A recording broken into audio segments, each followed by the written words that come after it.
When the bones were carefully lifted from the shallow grave in Susan Goodwin's old backyard, detectives had little doubt they had found the missing woman. But forensics required confirmation. Dental records were pulled, and DNA samples were cross-referenced. Within weeks, the identity was sealed. The remains belonged to Susan Goodwin, the woman who vanished in 2000 without leaving a trace. The discovery shook the small community. For neighbors who had lived in the area long enough to remember her, the confirmation was chilling.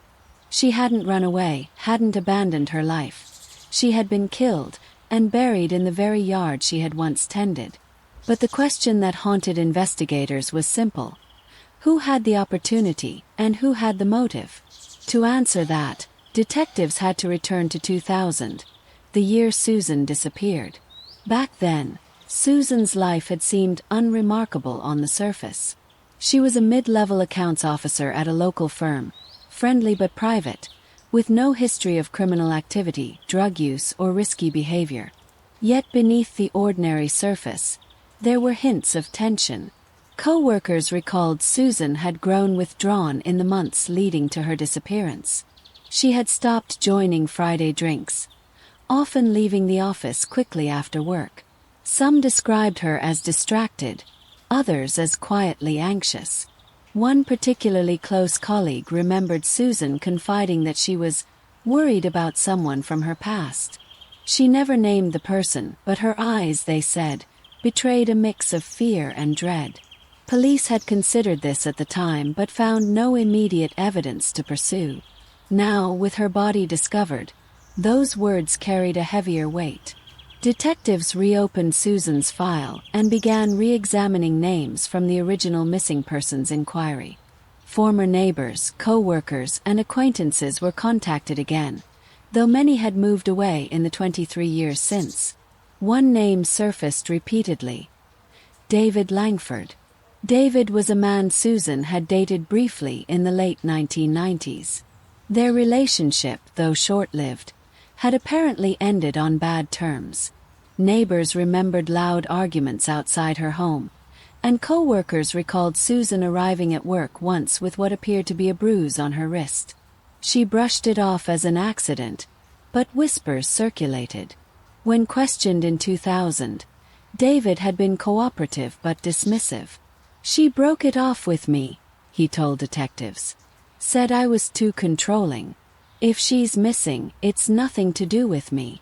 At the time, with no body and no hard evidence, police couldn't push further. But in 2023, David's name leapt to the top of the list. Detectives tracked him down.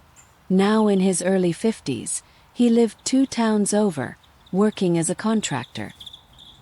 He had remarried, raised 2 children, and built a seemingly quiet life. But when police came knocking to inform him of the discovery, his reaction was odd. Instead of shock or grief, David reportedly sighed, rubbed his forehead and muttered, "I knew this day might come." It wasn't a confession, but it wasn't the reaction of an innocent man hearing that an old girlfriend's body had been found. The forensic team combed through every fragment of Susan's remains. Forensic anthropologists confirmed signs of trauma, fractures to the ribs and skull that were consistent with blunt force impact. She had not died naturally. Fibers found near the body matched carpet samples from the interior of Susan's home, indicating she had likely been killed inside, then dragged to the backyard. Soil analysis showed the grave had been dug hastily, without precision, as if the killer had been rushing against time. But the most damning piece of evidence wasn't found on Susan. It was found in the dirt beside her. Detectives unearthed fragments of an old wristwatch, corroded but intact enough to reveal a faint engraving on the back. D.L. David Langford. When detectives brought David in for formal questioning, his calm exterior began to fray. "Look," he said, leaning back in his chair. "Susan and I dated a long time ago. Didn't work out. She was paranoid, always accusing me of things. When she disappeared, I thought she'd run off. I didn't even live there anymore." But detectives pressed harder. "What about the watch? What about the witnesses who heard arguments? What about the bruises? David grew defensive. That doesn't prove anything. Lots of people owned watches like that. Yet as the hours wore on, inconsistencies in his story piled up. He claimed he hadn't seen Susan in weeks before she disappeared, yet neighbors recalled him outside her house the very weekend she went missing. He insisted he'd never been violent, but old friends hinted at his temper, especially when drinking. Still, there was no confession, no smoking gun, just suspicion, circumstantial evidence, and a gnawing sense that David was hiding something. Just when investigators thought they were closing in, a new twist emerged. A former co-worker of Susan's, now living overseas, reached out after hearing about the discovery in the news. She recalled an incident just days before Susan vanished. Susan had told her she was going to the police about something. She didn't specify what, but she was determined, almost fearful, as if she knew she was about to blow the lid off a secret. Had Susan been preparing to expose something, perhaps about David or perhaps about someone else entirely? Detectives now had two theories. Susan was killed in a fit of rage by David after a confrontation. Susan was silenced because she was about to reveal a deeper, hidden truth. Either way, her killer had buried her in her own backyard, confident that no one would ever look there.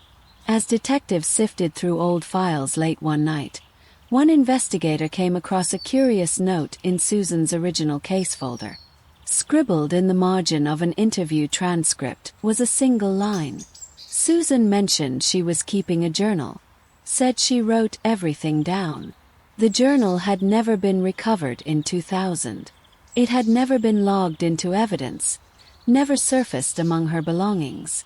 If Susan had truly documented her fears, her suspicions, and the name of the person she was afraid of, then that journal could still exist. And if it did, it might hold the one piece of evidence that could finally expose her killer after 23 years.